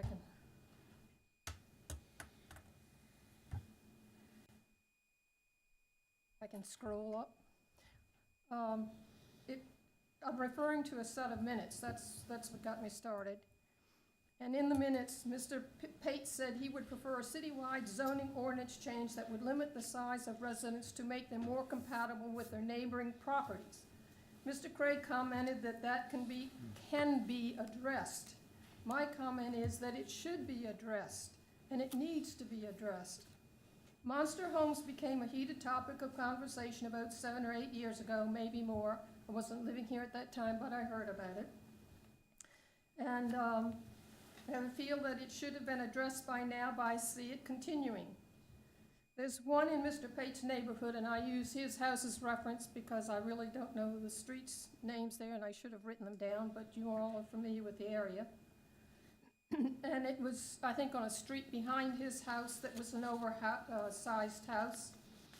But in going around the neighborhood to see that, I saw a more unattractive and not far from the Pates, a house with a parking area behind it that went from the back of the house to the street, and from one side of the property pretty much to the other side. I call it the parking lot backyard.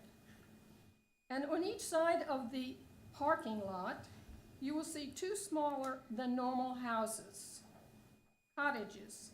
Each appears to be old enough to have some history, 1920s to 1940s, with cute architecture. The parking lot was allowed without regard to either of these neighboring houses. Just recently, a huge house across the street from University of Mary Washington has been built and looked close to completion at the last time I saw it. It's two-story, but not only is it two-story, it appears to use as much of the property as it can. It's as high as it can be, and it dwarfs the other houses. Also asked in your comprehensive plan that you're working on, have you addressed senior housing in the form of accessory housing for generations who need to take care of aging parents close by? One can keep a better, more caring eye on them, and it is a better socialization for the parents. And having been through this with a 100-year-old mother-in-law, I can tell you they get better care from the kids than they do when you put them in a nursing home or senior care. Sometimes this becomes necessary when one cannot afford the $7,000 to $8,000 housing bill for senior care facilities. So mom and dad sell a house, folks. It doesn't last a long time. Should there be guidelines such as meeting architectural compatibility of the house it is affiliated with and neighboring houses, be one story further back into the lot, which helps with having required off-street parking and guidelines for renting when it's no longer needed for the parents. Now, some people are adding extra rooms and little suites for the parents to the houses, so I'm not addressing that. I'm addressing those who want to build accessory buildings. Also, have you addressed tiny houses on small lots? Not the ones on wheels, just people who want to build a small home for mom and dad in their neighborhood. They should again have strict guidelines pretty much above as would the accessory buildings have: size, neighborhood, compatibility, off-street parking. College Heights, Normandy Village, and such housing offsets are small houses. They're mostly one-story houses. One has increased its size considerably, looks a little bit too large for the neighborhood, but I can live with it. I live in the neighborhood. I thought they did a pretty good job when enlarging it. But cities have allowed second-story buildings or houses to be put in small lots like this because the lots in Frederickburg are smaller than normal. But they require setbacks on the second story. So the houses next door to 30 it are not seconds. seeing a wall. They're seeing more sky area because the second floor has setbacks. It takes usually about 2 years to get an ordinance changed, so I think some of these matters are overdue to be considered, should be considered before becoming a problem you can't solve because you don't have the right tools when they come up. Thank you. Thank you, Ms. Rose. Ms. Rowe. And that concludes the list of speakers who signed up to speak before the meeting. Does any counselor wish to add anything to the council agenda? Does any counselor wish to pull anything from the consent agenda? I wanted to make a comment. I'll pull 8D just for a quick comment. Okay, Madam Mayor, I'll move the consent agenda, pulling item 8B. Second. Please cast your votes. Motion passes 7-0. I just want to say that I appreciate the transmittal of the status of land use that came from our planning commissioner chair, and the suggestions for and the recommendations therein. Just want to let you know I read it, took note of it, and appreciate it, and I'm sure the rest of you did too. And we'll work on that. Item 9. Madam Mayor, then I'll move Oh, I'm sorry. ordinance 1904 on second read. Second. Thank you. No, it was D. 8D. Excuse me. 8D. It's a 8B. transmittal. It's a transmittal, so it Oh, it's really, sorry, it's transmittal, I apologize. it's a transmittal. We really just didn't are need to. I thought it accepting was, it. you said 8D? 8D. D, oh, I'm sorry. I'm sorry, the transmittal of the thought it was status of B. land use, which is the annual report I from the thought you planning said B too, commission. yeah, okay.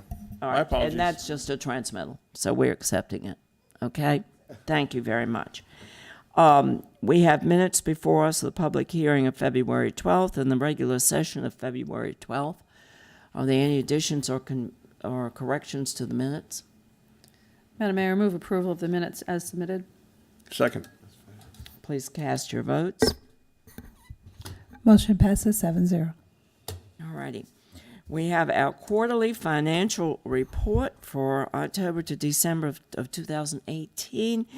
Our Finance Director, Robin Sugart. Good evening, Madam Mayor and members of the council. Before you tonight are the quarterly financial reports for the period ending December 2018.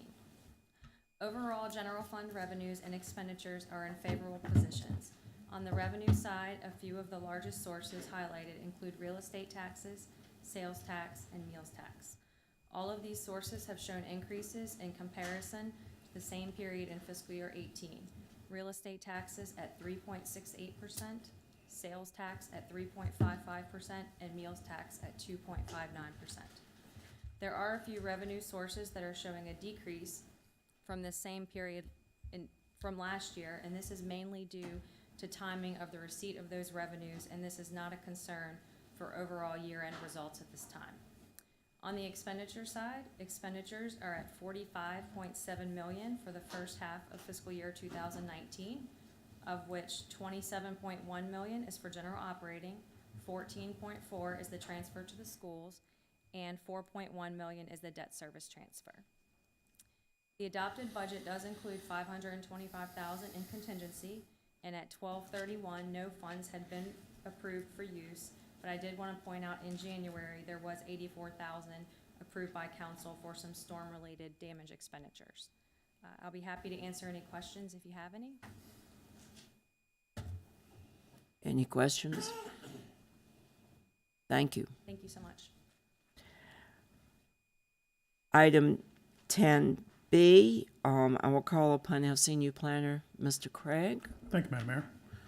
Pull up the map real quick. If I could have a computer, please.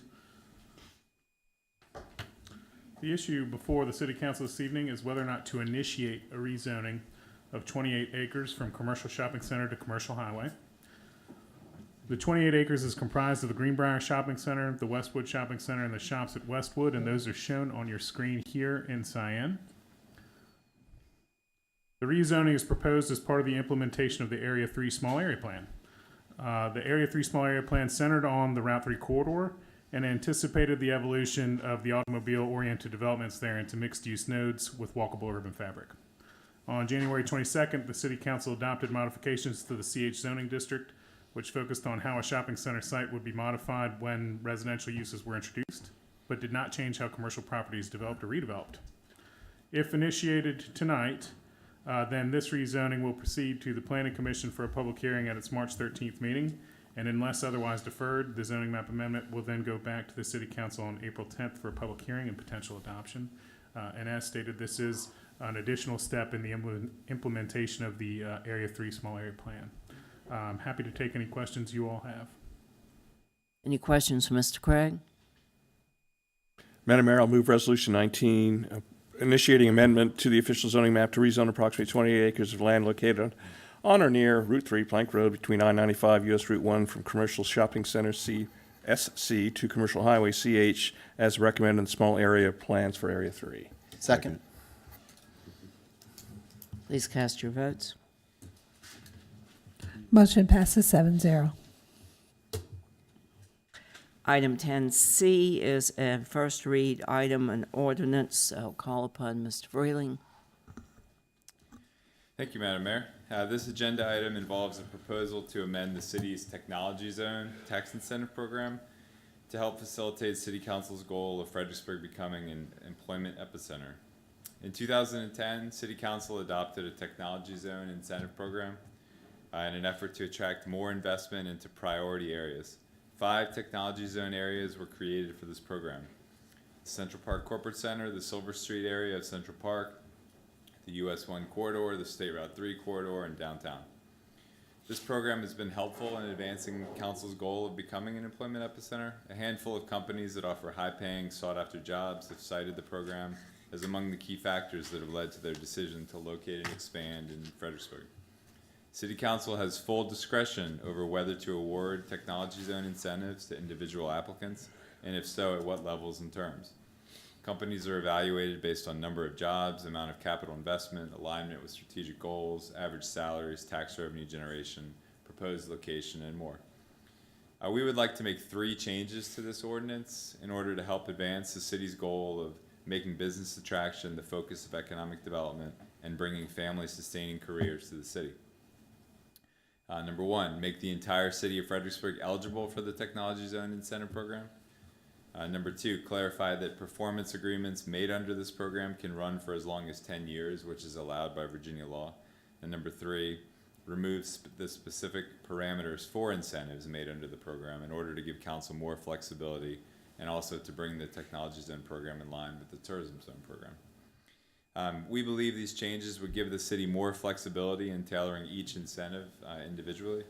However, the city should always strive to approve incentives only when necessary.